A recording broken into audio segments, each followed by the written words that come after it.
She thought it was a prayer, but it bled her soul open. He thought silence meant God was absent, but something else had already answered. Maybe you felt it too. Those nights when your voice rises, but heaven stays still. Tell me if you've ever whispered the same words over and over, thinking they were holy, while your soul quietly shut its windows. If that silence ever felt sacred, just whisper "still waiting" in the comments. You won't be alone. It doesn't happen all at once. The silence is gentle, almost peaceful. And that's why you never saw it coming. When I was still among you, there was a man who came to me in confession every Thursday. Same time, same corner. He carried a small wooden rosary, chipped, worn, heavy with the fingerprints of time. He would kneel, whisper a list of sins like grocery items, make the sign of the cross and leave. Each week I saw less of his eyes and more of his habit. And one day I didn't see him again. The silence that replaced him was the same silence I feel now, pressing against your world like fog on stained glass. That silence has a name, and it is not God. There are 3 habits that you were taught. Maybe by your grandmother. Maybe by a priest who didn't know better. Maybe by your own desperation to stay close to God. But not all habits that look holy are gateways to heaven. Some are remnants of something older, emptier, coated in devotion but hollow in spirit. And the first is the prayer that no longer carries your presence. You sit, you fold your hands, you recite, but your heart is elsewhere. You repeat sacred words like a spell, hoping heaven will hear through the cracks. But I must tell you, heaven is not deaf. It's discerning. And it listens for your soul, not your sound. I've seen souls chant the rosary with lips moving and spirits sleeping. I've seen people pray with anger still burning in their chest and think that repetition would drown it out. But the silence they felt after was not divine. It was a mirror. It was a whisper saying, "You are not here." One woman came to me once, eyes swollen with grief. "I pray every night," she said, "the whole rosary. I even added the chaplet, but I feel nothing. Feel no light, no warmth, just cold."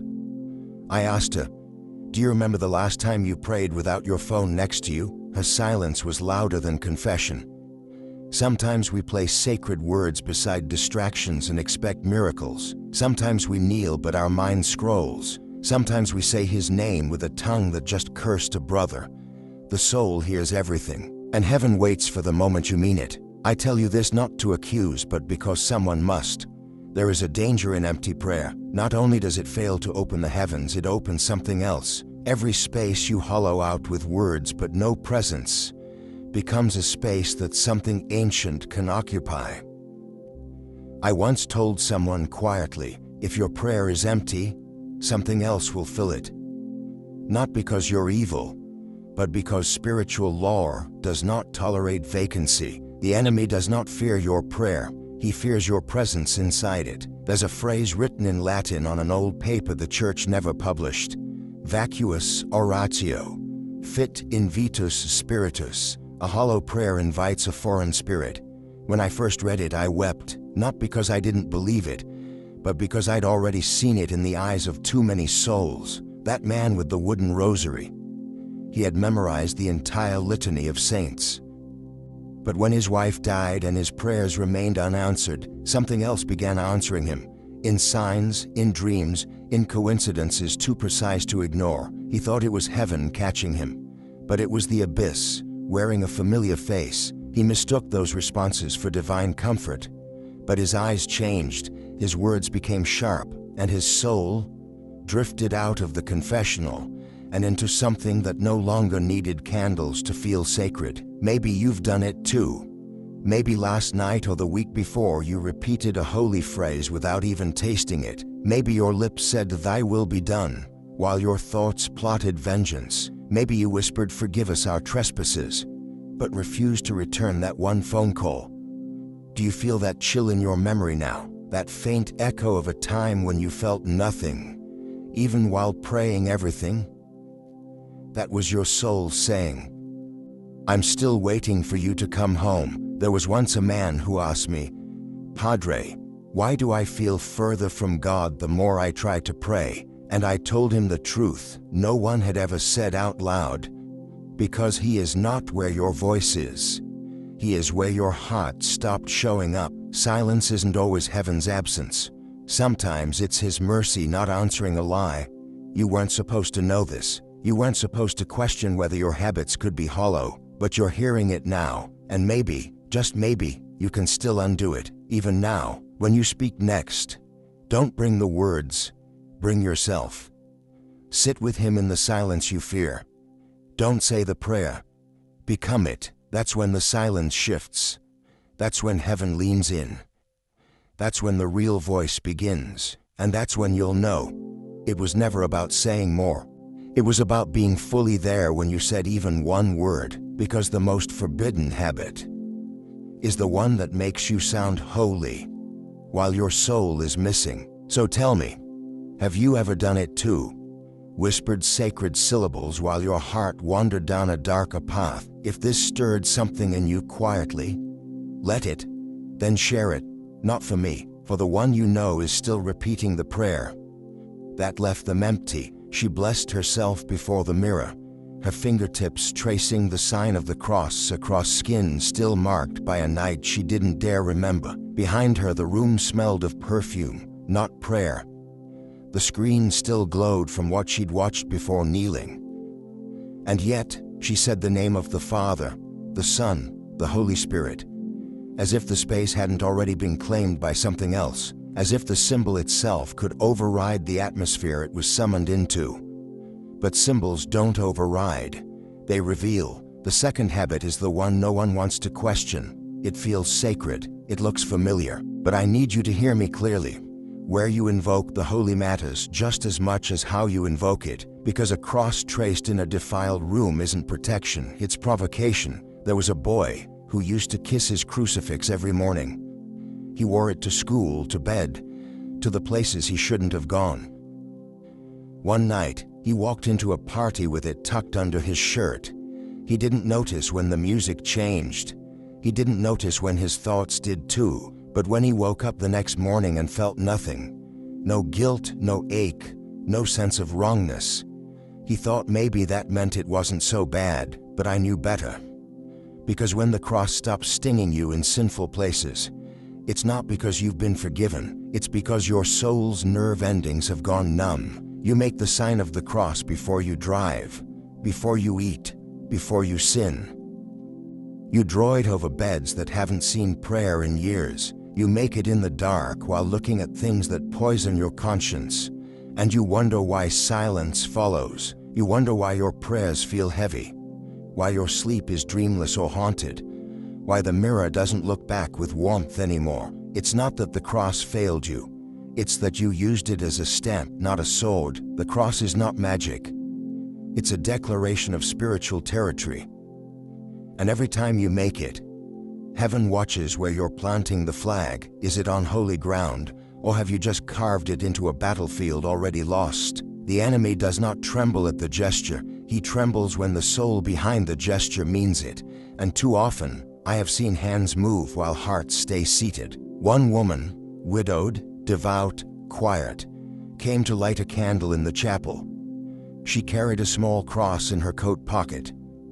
Before she prayed, she pulled it out, kissed it, and pressed it to her forehead. But I felt something strange. Her spirit was speaking another language, one of bitterness, one of silent fury at God. Not because she was wicked, but because she hadn't spoken to him in truth since the funeral. The cross in her hand was no longer a bridge. It was a barrier, a symbol of what she had stopped expecting. She said all the right words, but there was no flame inside them. Have you done that? Held something holy, hoping it would speak for you, when your heart had already gone silent? Have you made the sign over a meal you knew was poisoned with anger, resentment, or greed? Have you kissed your crucifix before saying words you wouldn't want your guardian angel to echo? Maybe that's why it's been quiet lately, not because God withdrew, but because you've been writing his name on doors you won't let him walk through. There's something else I must tell you. Not all crosses are what they seem. Over the years I saw many, metal, wood, gold, glass, but some were empty. Some were not in material, but in consecration. A cursed object can take the shape of a holy one, and if no blessing ever marked it, something else might have. I've seen a cross gifted by someone who practiced false light. I watched it sit in a home and drain the atmosphere until even the plants began to wilt. The family prayed harder, but they never removed the cross, because how could a crucifix cause harm? And that is the enemy's most brilliant disguise, using the image of the sacred to mask the silence of heaven. You feel protected, but slowly lose peace. You feel blessed, but your dreams become crowded, and you never think to question the very object you cling to. The truth is, not every cross belongs to Christ. Some are forged in darkness, sold as light. Some were held by hands that never knew reverence, and when you bring them into your home, when you make the sign in their presence, you may be invoking a name you don't even believe in, because the gesture alone does not discern, the soul behind it does. So I ask you now, where have you made the sign of the cross? What room, what moment, what memory did you try to sanctify without first cleansing it? There are places in your home and in your heart that may still echo with sounds heaven cannot enter. And each time you trace the cross without truly meaning to surrender, the silence deepens, not as punishment, as mercy, because God will not scream over the noise you invite. If you feel this quietly, if your memory just turned warm or cold or restless, let it. That's not shame, that's your soul remembering the truth it tried to bury. One day, a young man came to me in confession trembling. I've blessed myself in places I shouldn't have been, he whispered. I thought it would protect me. I didn't scold him. I simply said, next time, don't make the sign to shield what's wrong. Make it when you're ready to surrender. You still have time to change where you draw it. You still have time to make it count. The next time your hand rises, let it mean what it says. Not a habit, not a reflex, a declaration. And when heaven sees you do that, not for tradition, but from the marrow of your spirit, then the silence will shift, the light will enter, and the name you call on will finally answer. He asked for a sign. That's how it always begins, with the whisper, the ache, the unanswered prayer. He knelt at the edge of his bed, eyes full of longing, hands trembling not with fear, but with need. God, just show me something, anything. And something came. Not a voice, not a miracle, but a coincidence. The clock blinked 3:33. His phone lit up with a message that echoed his thoughts. The air shifted, his breath caught, and he believed deeply, desperately that it was God responding. But not every response is divine. Not every coincidence is holy. And the third habit, the most dangerous of all, is not that you seek signs, it's that you accept any answer without discerning the voice behind it. Discernment is a word the church rarely explains well. It's not suspicion, it's not doubt. It's spiritual listening with spiritual ears, but most never learn to do it. So when they beg for signs, for affirmations, for proof, they forget that someone else is always listening, always waiting for an open door.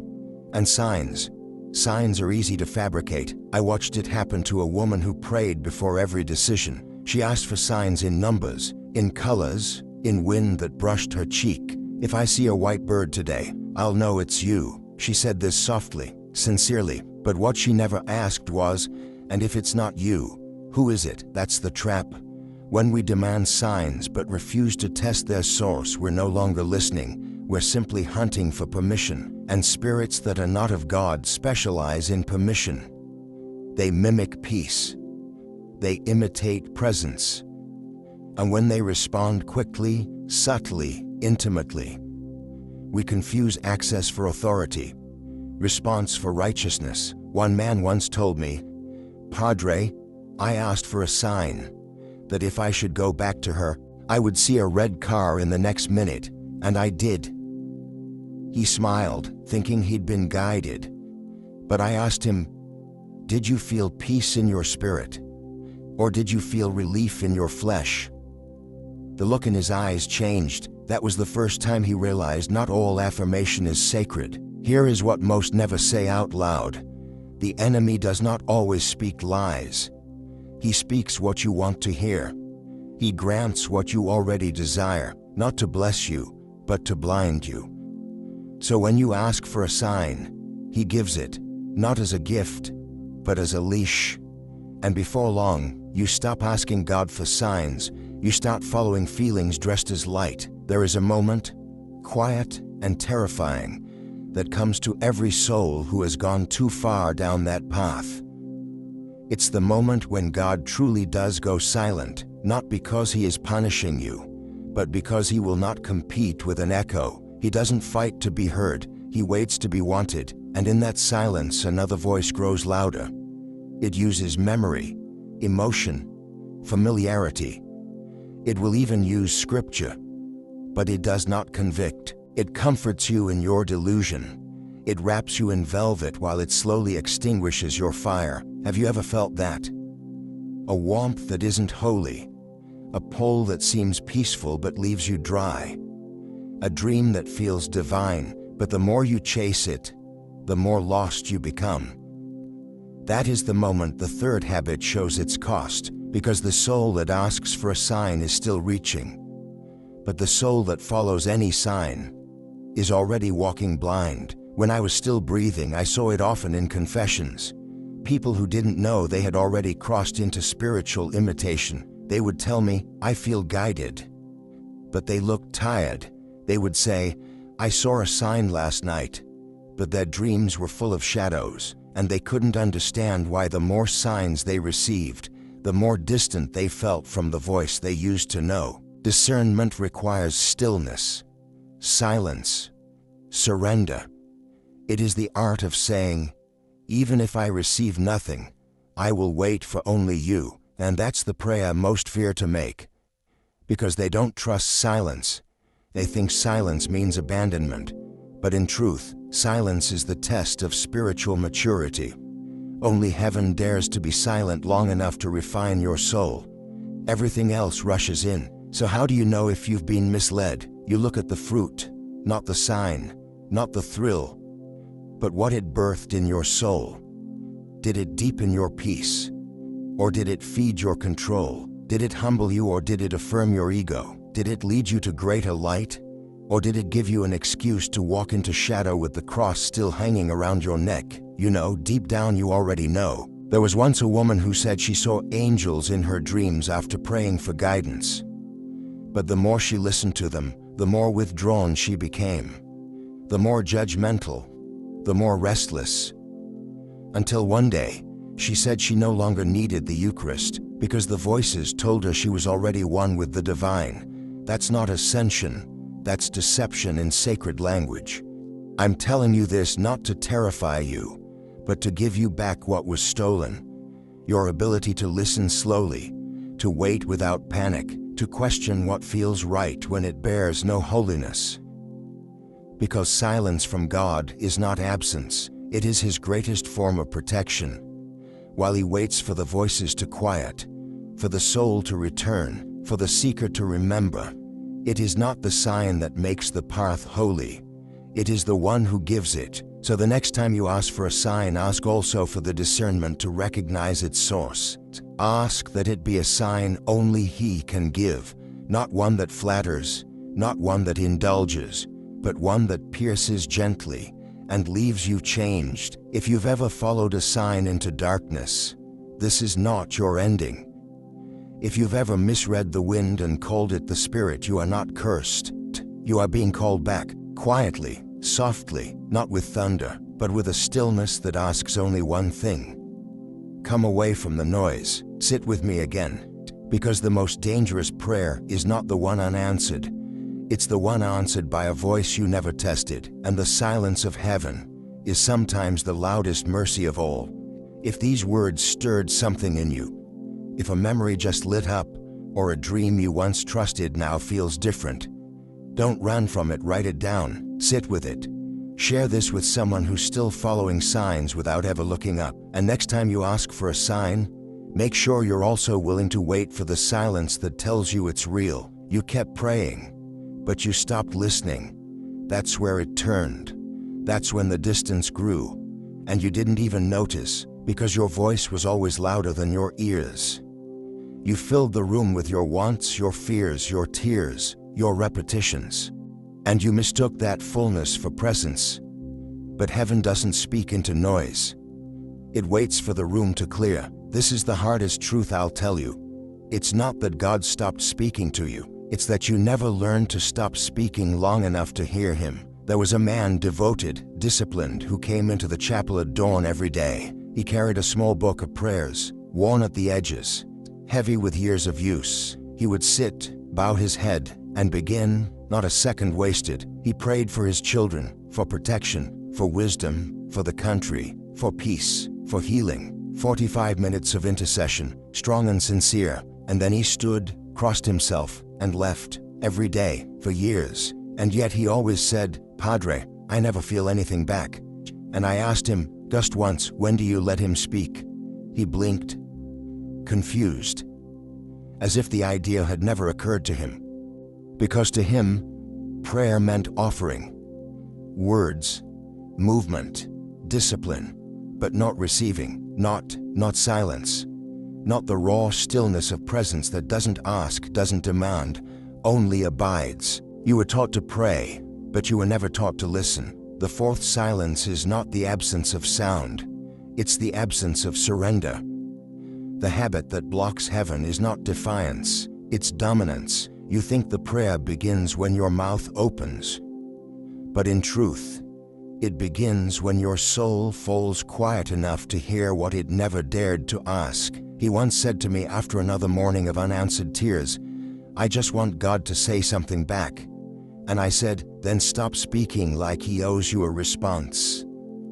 That's not because God is distant, it's because reverence isn't loud. Reverence is still, and you've confused control with communion. There's a silence that descends upon souls who have spoken too long. A silence not from absence but from invitation, the kind of silence that gently whispers, "I'm still here," when you're ready to be too. But most never reach that moment, because the habit has taken root. They speak to heaven like shouting into a cave, desperate for an echo, and when none returns, they speak louder and louder, until they forget what it was ever supposed to feel like, until they think prayer is simply persistence, until heaven breaks. But heaven doesn't break. It waits. You might think, "But I'm supposed to ask, I'm supposed to seek, I'm supposed to knock." And yes, you are. But what happens when you've knocked on every door, and he's been standing behind you the whole time, quiet, gentle, waiting for you to turn? The truth is, you've grown more comfortable with your own voice than his, and the greatest spiritual deception is believing that if you're the one speaking, you must be in control. That's not intimacy, that's performance, that's noise. That's the spiritual addiction of needing to feel active in order to feel connected. But love is not volume. Presence is not pressure. God doesn't speak to compete, he speaks to consecrate. And if you haven't heard him lately, it's not because he turned away. It's because your habit became your filter, and you stopped clearing the line. Let me ask you something few ever dare to say out loud. When was the last time you sat with him without saying a single word? No petition, no repetition, just presence, just a body that trembled, just a heart that didn't know what to say, and finally didn't try. Do you remember what that felt like? Or maybe it's been so long you can't even recall it anymore. One woman once said, "Padre, I pray every morning, but it always feels like I'm alone." I asked her, "Have you ever invited him to speak first?" She hesitated, then whispered, "I wouldn't know what to do with the silence." And that right there is the real wound. We've been trained to fear stillness, as if quiet equals abandonment, as if we're not doing, God is not moving. But heaven breathes in the space where you stop performing. That's where he meets you. There is a story I never told while I was alive. I once sat in a small stone chapel after a long day of confessions. I was exhausted, my wounds ached, my voice was gone, and I had nothing left to say. I didn't recite a single prayer, I just sat for what felt like hours. No thoughts, no visions, just pain and silence. And then I felt it, not a voice, not a word, but a stillness so full, so alive, that it pressed into every corner of my being. A warmth I didn't ask for, a light I didn't conjure, a knowing beyond logic. You're not alone, you never were. That was the purest moment of prayer I ever had, and I said nothing. So if you've been wondering why heaven has gone quiet, maybe it hasn't. Maybe it's been whispering beneath the weight of your habits. Maybe your soul is being invited, not ignored. Maybe your silence is not rejection. It's a sacred appointment. You don't need to say more, you need to become the prayer. And in that surrender, in that holy collapse of words, you'll hear what your soul's been begging for all along.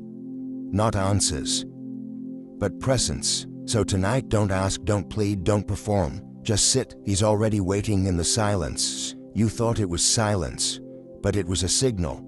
A soft, sacred tremor that only the wounded soul can detect. The absence wasn't absence. It was a doorway waiting for you to pause, to see, to remember what you once knew before the noise, before the habits, before the world taught you to perform your prayers like a script, because now you've seen it, haven't you?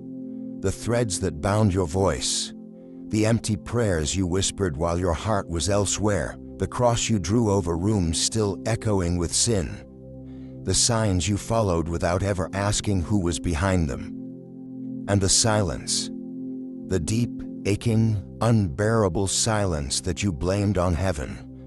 When it was your own soul that had stopped listening, you were never abandoned, you were being called back. Let me tell you something few dare to speak. When I was still alive, I received a letter from a man who had once been a priest. He left the church after decades of service, claiming that God had gone silent on him. He traveled to sacred places. He read forbidden texts. He tried to resurrect the voice he once heard, but every sign misled him. Every dream turned into dust. In that letter, he wrote one sentence that pierced me. I have tried everything except stopping. I never answered his letter. I burned it. Not in shame, but in intercession. Because what he needed was not more words. He needed a funeral for his noise. He needed the silence to become sacred again. And so do you. If you followed this far, it's because your soul was always listening. Even when your habits weren't. It remembered, it recognized what your mind forgot. And now it waits. Not for more content. Not for more confirmation, but for you to decide. Will I keep doing what looks holy? Or will I surrender into what actually invites him in? Let me speak this as clearly as I can. Heaven is not far, it is not silent, it is not angry with you, but it will not shout to compete with habits that were never meant to replace relationship. There are 3 habits, you know them now. Prayer without presence, symbols without sanctity, seeking without discernment. But there is one more, one no one dared name, because there is a 4th habit. One so deceptively righteous it looks like spiritual hunger, but it's just restlessness in sacred clothing. It is the habit of chasing experiences instead of anchoring in intimacy. This is what the letter warned me about.